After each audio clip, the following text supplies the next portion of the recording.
পেয়ে গেছি। আরে গুরু, এমন কি জিনিস পেলেন আপনি? এটা তো একটা আলু। তা তো আমিও দেখছি, কিন্তু এটা হলো জাদুই আলু। এটা একবার কামড় দিলে হয়ে যাবে অনেক বড় আকৃতির মানুষ। তাহলে এই আলু খেয়ে শরীরের আকৃতি আমি অনেক বড় বানিয়ে ফেলবো। এই আলু দে আমাদের, আলু দে, এই আলু দে আমাদের। ওরা এখন আমাদেরকে আর খুঁজেও পাবে না। এখন এই জাদুই আলু আমি খেয়ে ফেলবো। আমি এখন অনেক বড় হয়ে গেছি। এ তুমি কি করে ফেললে? সাধু, শোনো, তাহলে এই সম্পূর্ণটা খেয়ে আমি আরো অনেক বড় হয়ে যাব। আরে তোমার কি হলো? তুমি তো অনেক ছোট হয়ে গেছো। আমি এত ছোট হয়ে গেলাম। কয়েকদিন পর। কই গো মা, বাড়িতে আছো? দেও গো মা, গোপালকে একটু নাচাই।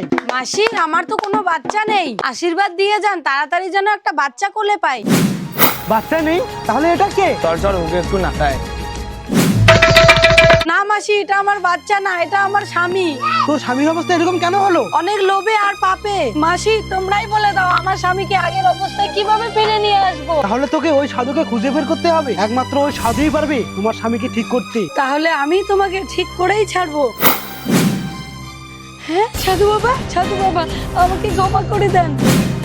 আমার স্বামী জাদুই আলু খেয়ে অনেক ছোট হয়ে গেছে, এখন আপনারাই পারেন ওনাকে ঠিক করে দিতে। সাধু বাবা, তুমি আমাকে বড় করে দাও সাধু বাবা, আমার আর কিচ্ছু চাই না। লোভে পাপ, পাপে বিনাশ। কিন্তু হ্যাঁ, আমরা ওকে বিনাশ হতে দিব না। হিড়িং বিড়িং চিড়িং চা, ছোট মানুষ তুই বড় হয়ে যা।